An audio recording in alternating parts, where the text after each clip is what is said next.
May 12, 1945. The train slowed with a shudder, iron wheels screeching against the rails, and the women inside leaned forward, their faces pale beneath grime. They had been told 1,000 things about what awaited them, rumors whispered in barracks, propaganda shouted by officers desperate to keep morale afloat in a collapsing Reich. Some believed they would be lined up and shot, others that they would be thrown into mines as slave labor, and nearly all of them feared violation and starvation. Their uniforms were no longer pressed, their boots cracked, their hair tied in makeshift knots. They were soldiers without weapons, auxiliaries without a war, women without a homeland. The train doors groaned open, and for the first time since the surrender, air that did not reek of smoke and steel rushed in. One woman, she might have been 24, her sharp cheekbones etched deeper by hunger, stepped down first. She clutched her coat tighter around her, as if the gesture alone could armor her against humiliation. All around her, the land was quiet, flat, impossibly clean. Wooden fences stretched into the distance. Barbed wire gleamed in the sunlight, precise and geometric, but there was no shouting, no snarling dogs. American guards in neat uniforms waited with a calm detachment, their rifles held more like tools than threat. The silence itself was unnerving. She braced herself for cruelty. And then it came, the smell. It drifted on the breeze like a ghost of another world, warm, greasy, unmistakably rich. Bacon, sizzling. She froze, as did the women behind her. It was impossible, obscene even. Bacon was a word from memory, from mornings before rationing, from kitchens where fathers still came home with pay and children still played without sirens overhead. To smell it here, at the edge of captivity, was like hearing laughter in a graveyard. Her stomach twisted in rebellion against its own emptiness. She remembered the last meal she had eaten in Germany, a thin broth stretched with turnips and stale bread that crumbled to dust. She had eaten it quickly, knowing her younger brother, if he were still alive somewhere in the rubble of Leipzig, might not have even that. And here, the Americans were cooking pork for prisoners? She felt dizzy with anger, shame, and a strange, reluctant yearning. The guards gestured for them to move into lines.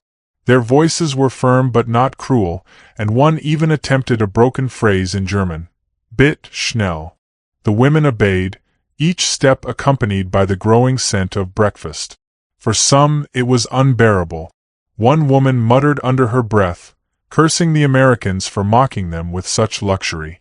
Another began to weep silently, hands trembling against her skirt. Yet for all their fear, none could stop inhaling. The smell became a magnet, pulling memory and hunger into one bewildering sensation. Inside the camp, the reality unfolded with an almost theatrical strangeness. The barracks were wooden, sturdy, with straw mattresses lined neatly in rows. Windows let in sunlight. Buckets of water stood ready for washing. It was no palace, but compared to the basements and burned-out buildings many of them had last called home, it looked almost deliberate in its order. One woman whispered that it reminded her of boarding school, and though her tone was bitter, the words carried a dangerous seed of comfort. The 24-year-old found herself staring at a mess hall where smoke rose from chimneys and, through open doors, she caught glimpses of trays being set with plates. Not tin cups or slop buckets, but plates. Her throat tightened. She had expected to be herded, cursed, stripped of dignity. Instead, there was a quiet efficiency, a discipline that did not lean on cruelty. She did not trust it. None of them did. It had to be a trap, a performance, a softening before the lash. When at last they were marched into the hall, the sound hit them first, the crackle and hiss of fat on iron pans. Soldiers in aprons, yes, soldiers in aprons, stood at long counters, turning strips of bacon with metal tongs. The air shimmered with the heat of it, with salt and smoke and something almost musical in its ordinariness. The women shuffled forward, eyes darting, unable to reconcile their dread with the absurdity of the scene. Plates were handed to them. On those plates lay bread, potatoes, and to their astonishment, a strip or two of bacon. The 24-year-old stared down at hers, hand trembling. She thought of her mother, who had died in an air raid 2 winters ago, clutching a photo of her father who had never returned from the Russian front. She thought of the children she had seen begging in the streets of Dresden, skeletal hands reaching for scraps of coal. And now here, in enemy hands, she was offered bacon. Her chest ached with confusion. She wanted to refuse, to spit in defiance, to prove she was not so easily broken. But her body betrayed her. She raised the strip to her lips and bit. The taste was overwhelming. Salt, fat, warmth. It filled her mouth with memory and shame and relief so fierce it felt like grief. Tears sprang to her eyes, hot and unbidden. She ate quickly, almost desperately, before reason could return. Around her, others did the same. Some laughed through their tears. Some chewed slowly, reverently, as if afraid the food would vanish. Others pushed it aside, unable to reconcile their pride with their hunger. But the room, for a few moments, was quiet except for the sound of chewing. One American guard leaned against the doorway, watching. He was perhaps 30, his uniform pressed, his face impassive. But when one of the women looked up, their eyes met, and he gave the smallest shrug, as if to say, "It's just breakfast." That shrug was more dangerous than any weapon. It suggested a world where enemies were not monsters, where captors could offer kindness. It cracked something deep inside the mythology these women had been fed. When the meal ended, the women were led back to their quarters. The 24-year-old lay down on her bunk, staring at the wooden ceiling. The taste still lingered on her tongue. She felt heavier and lighter at once, as though a great weight had been shifted but not removed. She did not know if she could trust the Americans, if this was generosity or strategy, but she knew one thing with certainty. Her understanding of the enemy had changed in a single meal. That night, as silence settled over the camp, she listened to the faint sound of guards patrolling outside. No shouts, no dogs. Only the steady rhythm of boots on soil. She closed her eyes, but sleep would not come easily. The bacon had filled her stomach, but it had also unsettled her mind. If the enemy was capable of this, of order, of nourishment, even of something like mercy, then what else might she learn in captivity? The question burned hotter than hunger. And as dawn approached, the scent returned faintly, carried through the camp by the morning wind. She breathed it in, knowing that the war she had entered now was no longer about armies or borders, but about belief. She had been taught to expect cruelty. Instead, she had been met with bacon. It was not forgiveness, not friendship, but it was something far more dangerous to her certainties. It was proof of another reality. And the most unsettling truth of all was this: breakfast was only the beginning. The women soon learned that the greatest war inside the camp was not fought with rifles or fists, but with ideas that gnawed at the edges of everything they had been told. 4 years they had lived beneath the drumbeat of propaganda. Posters had screamed of American cruelty, of men who were said to be little more than mercenaries driven by greed. The radio had painted pictures of savages in uniform, men who would burn, humiliate, and desecrate any German unlucky enough to fall into their hands. Even the women who worked in offices or signal towers, far from the front, had carried those images with them like armor. They expected a brutality that would at least make sense of their fear. But the first weeks inside the camp made those images falter. The Americans spoke little German, yet their tone was measured, their discipline unshaken. Orders came short, clipped, but without venom. Guards treated the women as a responsibility rather than prey. Instead of hunger, there were regular meals. Instead of filth, there was soap and water. Instead of degradation, there was a strict adherence to routine. Each discovery unsettled them more than any shouted insult could have done. The 24-year-old found herself haunted by the contrast. She remembered the lectures in training halls where officers swore that capture meant a fate worse than death. She remembered the whispered warnings from older women who claimed the Americans carried knives for sport, that they laughed while cutting throat. Now she walked past orderly kitchens where cooks in aprons stirred vats of potatoes, their faces bored rather than cruel. She smelled coffee. Real coffee, not the burnt barley substitute she had known for years, and she heard the scrape of metal trays. She did not know which was more difficult, the hunger in her belly or the war raging in her mind. Propaganda had been her compass, and now the needle spun wildly. The others felt it too. At night, lying on thin mattresses, they spoke in hushed tones, weighing rumor against reality. One woman admitted she had feared rape the moment they stepped from the train, yet not a single guard had touched her. Another confessed she could not stop staring at the bread, white, soft, untainted by sawdust. Bread was supposed to be scarce everywhere, yet here it appeared in baskets, replenished without drama. To admit relief felt dangerous, almost treasonous to their suffering families back home. Still, the evidence was undeniable. The camp's order was deliberate, almost theatrical in its normalcy. Roll call at dawn. Work assignments for some, light duties for others. Inspections, not with whips or fists, but with checklists. The guards themselves seemed oddly young, barely older than the prisoners, their faces smooth, their boots shined. They stood with a confidence that came not from shouting but from certainty.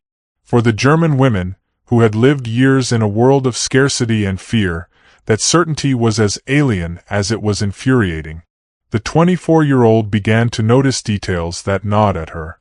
She watched a guard share a cigarette with another, laughing quietly, as though the war were a distant nuisance rather than a shattering of nations. She heard music drift faintly from a gramophone in the officers' quarters, jazzy, playful, utterly indifferent to defeat or victory. She watched as food waste was carried out from the kitchens, scraps of bacon fat tossed aside, and her chest tightened at the thought of children in Hamburg or Leipzig who would have fought each other for those scraps. The cruelty was not in blows or hunger, but in the unbearable proof that the enemy could afford abundance while her people starved. There were moments of irony so sharp they almost bled. Once, as the women lined up for their midday meal, a guard tried to pronounce a German phrase. He mangled it so thoroughly that laughter burst from several throats before shame sealed them again. The guard only grinned, unbothered. To laugh at an American and survive, that in itself felt like a fracture in the world they had known. Another time, a woman dropped her tray, and a young American bent down to help her gather the mess. He did not sneer. He simply shrugged, muttered something in his own language, and returned to his post. She stood frozen, as if she had glimpsed a ghost of a world where kindness could cross wire fences. Yet suspicion lingered. Surely, they told themselves, this was temporary. Surely the cruelty would come later, after their defenses had softened.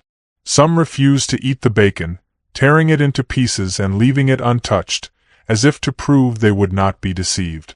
Others hoarded bread, slipping crusts into hidden pockets in case the abundance vanished.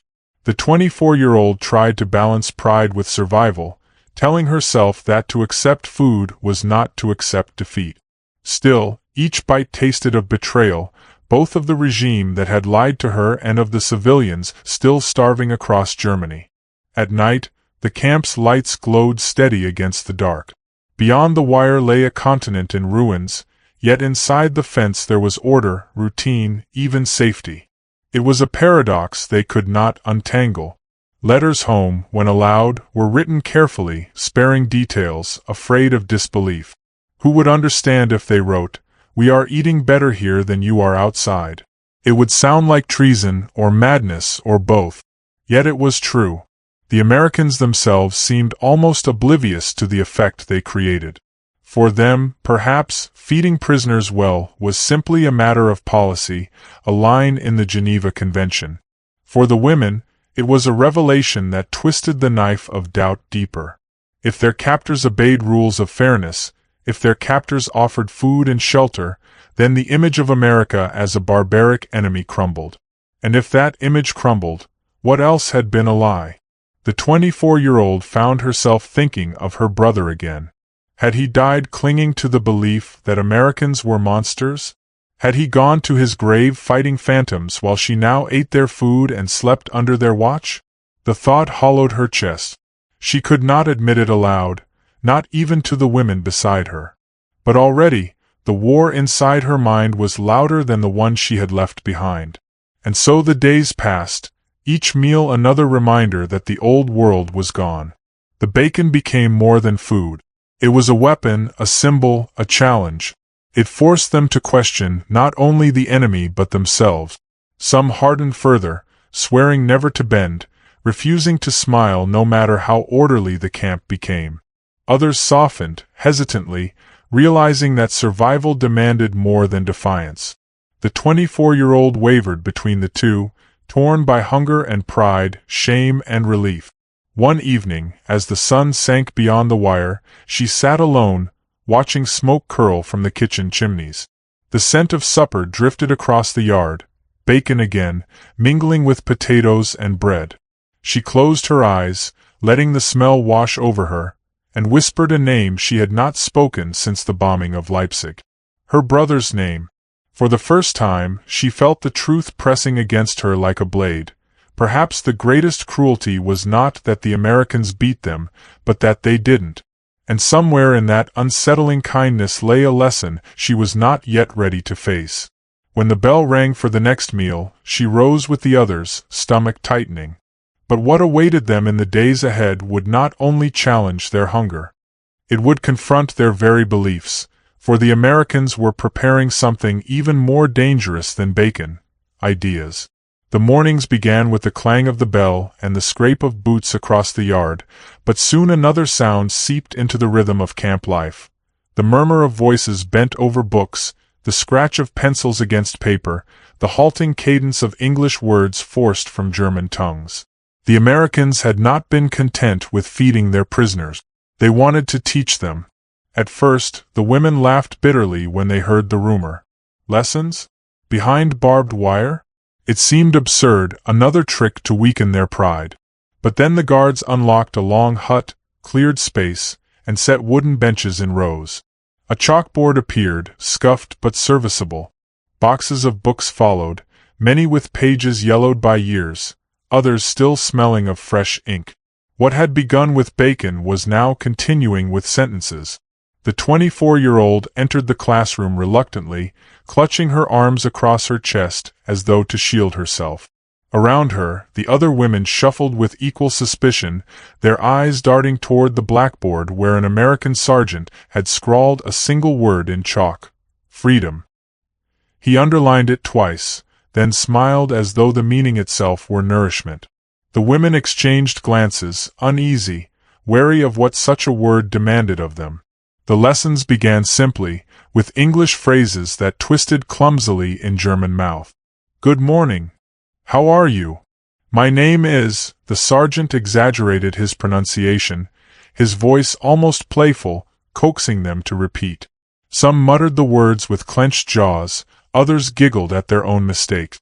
The 24-year-old kept her face stern, but when she whispered the words, she felt them move strangely on her tongue, lighter than the guttural weight of her own language. It unsettled her. Beyond vocabulary, the Americans introduced films. One afternoon, the women were herded into the mess hall where a projector rattled to life. The screen flickered with images of ruined cities, corpses in striped uniforms, emaciated figures stumbling through liberation gates. The women stared in silence, their faces pale, their breaths shallow. Some whispered denials, others turned away. The 24-year-old felt her stomach knot. She had believed, or had wanted to believe, that such stories were exaggerated. Yet the camera did not flinch. The truth unspooled before them, grainy but undeniable. The bacon had been their first shock. This was their second, far darker. The Americans did not shout at them, did not force confessions. They simply let the images linger in the women's minds. Then they returned to their lessons, to their books, as if to say, "The world you believed in has ended, now learn the language of another." Some women resisted more fiercely after the films, retreating into silence. Others leaned forward, hungry not only for food but for knowledge, as though education itself were a ladder out of the rubble of their old lives. Statistics filtered into their days like background noise. Over 370,000 German POWs were held by the United States, thousands of them women, scattered across Europe and America. Many camps had libraries stocked with novels, histories, even poetry. To the women who had watched books burned in public squares only a few years earlier, this sudden abundance of words was both bewildering and intoxicating. The 24-year-old picked up a battered copy of Huckleberry Finn. She did not understand all of it, but the rhythm of the sentences carried her, the mischievous freedom of the boy's journey strange and irresistible. She read in secret at night, hiding the book beneath her blanket, as if it were contraband rather than a gift. Not every lesson was gentle. An American officer once asked the class to write about their childhoods. In English if possible, in German if not. The women bent over their papers, scratching memories of farms, cities, mothers baking bread, fathers returning from work, school days now blurred by war. When the officer collected the pages, he read some aloud, his voice even, his accent heavy. The 24-year-old story was among them. She heard her own words, halting and imperfect, carried back to her in the enemy's voice. For a moment she felt stripped bare. And yet, in that exposure, there was something unexpected. She realized the Americans were not mocking, but listening. Humor crept in at odd moments. Once, during an English drill, the sergeant tried to teach the word, bacon. The room erupted in laughter before he even finished writing the letters. The women exchanged knowing looks, their shoulders shaking. For a few moments, the barbed wire melted away and the absurdity of it all, the enemy teaching them to name the very food that had unsettled their souls, was too much to contain. The sergeant grinned, chalked dust on his fingers, and let the laughter run its course. Still, tension underpinned everything. Each lesson was a reminder that the Americans were not merely feeding their bodies but reshaping their minds. The 24-year-old wrestled with guilt whenever she found herself enjoying the lessons. She thought of her brother, buried beneath rubble or mud, who would never read an American book, who would never hear jazz from a gramophone. She thought of her mother, who had died believing that victory was still possible. Was she betraying them by sitting on a bench, repeating foreign words, letting herself be moved by stories and songs? Yet the alternative, to close her ears, to retreat into silence, felt like death of another kind. The camp newspapers, written by prisoners under supervision, became another battlefield. Articles debated politics, philosophy, the meaning of democracy. The women read cautiously, their fingers smudged with ink, their eyes widened by ideas once forbidden. To think, to question, even to doubt, these acts became small rebellions against the past. Some tore the papers to shreds after reading, afraid of what the words might make them feel. Others folded them neatly, tucking them away like relics. Day by day, the 24-year-old felt herself drawn into the quiet revolution of learning. She began to greet guards in English, testing the phrases on her tongue. She lingered by the library hut, running her fingers along spines. She found herself humming a tune from a film reel, though she quickly silenced it when others glared. It was as though the wire fences no longer confined her body alone, but her beliefs as well, and each lesson cut a tiny hole through which another possibility leaked. But the lessons were not without pain. When another reel was shown, this time of American soldiers distributing food to liberated villages, she felt a hollow ache. She remembered German children clawing for scraps, her own gnawing hunger on the long march to captivity. She realized that while she ate bacon behind barbed wire, her people starved outside it. The contradiction tore at her, leaving her restless. The Americans did not press for gratitude. They did not ask for loyalty. They simply continued, day after day, to feed, to teach, to show. It was an unrelenting strategy, more patient than any whip, more unsettling than any blow. The 24-year-old began to understand that their greatest weapon was not their rifles, but their certainty that knowledge itself could undo the chains of the past. One evening, as the sun bled red across the yard, she lingered outside the classroom hut. In her hands was a notebook filled with her clumsy English sentences, her handwriting shaky but determined. She looked up at the barbed wire, its edges glowing in the last light. Beyond lay ruins she could barely imagine returning to. Inside lay lessons she could not yet admit she wanted. For the first time, she wondered not what the Americans would do to her, but what they were already doing inside her. And when the bell rang again, calling them back to the hut for another lesson, she hesitated. Her feet felt heavy, torn between defiance and curiosity. But as she stepped forward, she realized the war had shifted once more. No longer a battle of guns, nor even of propaganda, it was now a battle for her very imagination. And the next thing the Americans planned to show them would cut deeper than language or book. The gates opened with the same metallic groan that had once swallowed them whole, only now it released them into a world they scarcely recognized. Months, some even years, had passed behind wire, and the women who stepped out were not the same as those who had first inhaled the scent of bacon with disbelief and suspicion.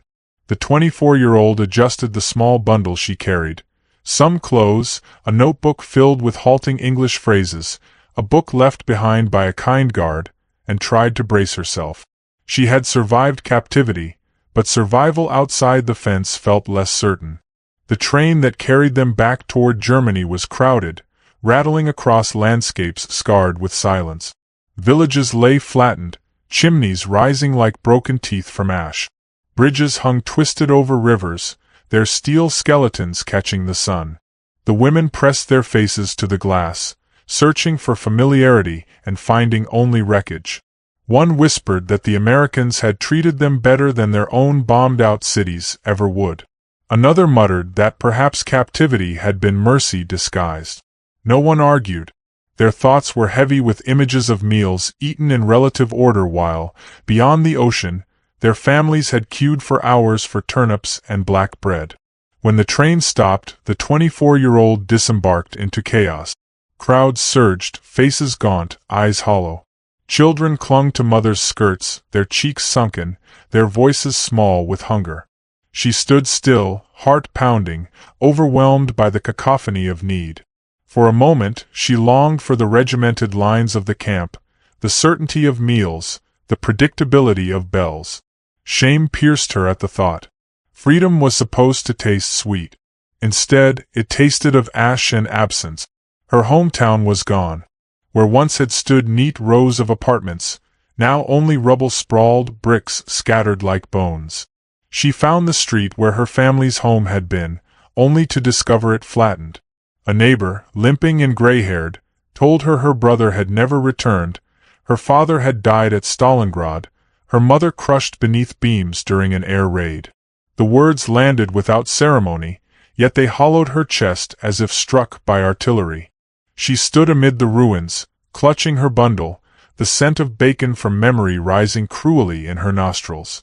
To have been fed so well while her bloodline starved, was that survival or betrayal? The days that followed were a strange limbo. She lodged with distant relatives who eyed her with suspicion. They had suffered hunger, cold, and bombardment. She had been a prisoner, yet she had eaten. Her cheeks carried color, her frame more solid than theirs. One relative asked sharply, "What did you give the Americans in return?" She could not answer. How could she explain that survival had been offered in the form of order, meals, even books, without barter or humiliation? Her silence only deepened their mistrust. On the streets, she heard mutterings about returnees. Some claimed the Americans had brainwashed them. Others sneered that they had grown fat in captivity. Children stared at her, their eyes resentful, their bellies swollen with malnutrition. She avoided looking at them, for each glance carried the weight of accusation.